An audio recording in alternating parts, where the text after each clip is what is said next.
Well, the first big Democratic presidential debate is now in the book, so who won and who lost? Let's get analysis now from our political experts, Democratic strategist Richard Dickerson and former state GOP chairman Marty. Good to see you, gentlemen.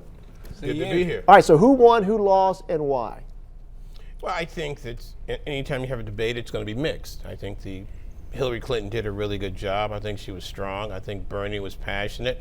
I think Hillary held her own. No knockouts there. But I think the larger issue is that in terms of the American people, working poor, middle class, there was very little discussion about money in politics and how you'd get it out. And I think the ongoing challenge, quite frankly, is this issue of money in politics, and it's the pervasive impact that it's having. Marty, real quickly, Hillary, she was the leader going in, leader going out. Hillary didn't lose, okay. But I loved the whole debate, dude. It was like so retro, you know? Okay, well. I mean, I wanted to hear more Peter, Paul, and Mary, though, you know? All right, well, on that note, Hillary Clinton did take on several challenges to her record, including waffling on the trade deal. Let's listen to how she handled that one.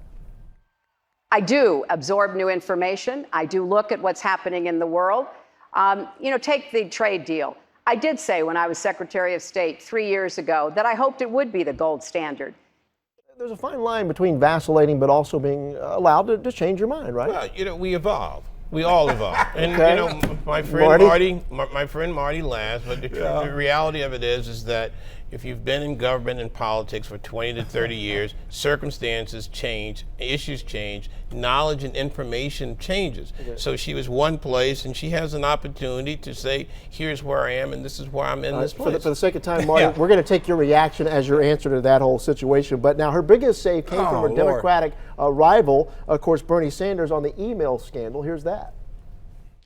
And that is that the American people are sick and tired of hearing about your damn emails. Thank you. Me too. You know?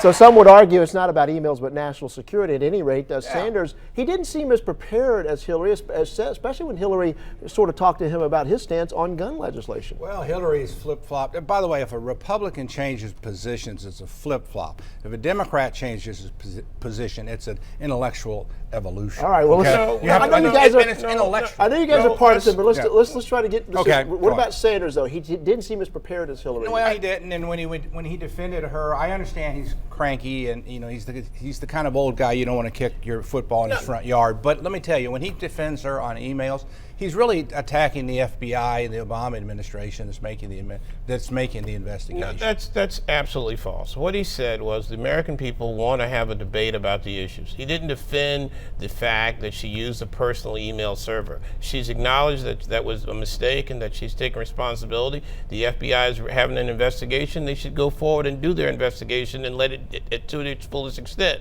At the same time, what they said is that there are issues that the American public need to discuss. We need to talk about education. We need to talk about our cities. We need to talk about crime. We need to talk about infrastructure. But there is a segment of voters who are on the other side. You're talking about their supporters. 60% of Americans do not trust Hillary Clinton, and one of the big reasons is the emails. Fight with the FBI. Don't blame this on Republicans. Sure, there's two sides of the support issue. There is two sides. And what Hillary Clinton is, we talk about emails, is that Hillary Clinton, like any other candidate, has been the recipient of millions and millions and millions of dollars of ads and attacks that have attempted to define her before now. So this is just part and parcel of that ongoing issue. I want to move ahead now to some of those guys who, a lot of people didn't know about, particularly Jim Webb, who to me sounded more like where he was Republican. He set himself up to be parodied on SNL. Let's listen.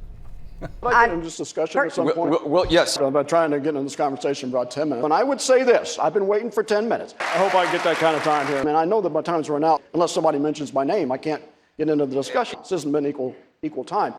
He couldn't really get in. But how do you think about some of these other lesser-known candidates? I know Jim Webb. Mm-hmm. He's a great American. He's a patriot. He served his country. He didn't take any deferments, and he is being true to himself. Unfortunately, I think given the circumstances, he's not able to gain traction in this field because lack of money, lack of visibility, lack of name recognition. All right, Marty, real quickly, Joe Biden, of course, he wasn't there. You think after watching this, he's in or is he out? I think he's going to get in. I mean, the most interesting thing about last night was the 900-pound gorilla that was not in the room. That tells you the state of the Democratic field right now. All right, gentlemen, thank you so much. We got to wrap up there. We'll continue to follow that as we move along.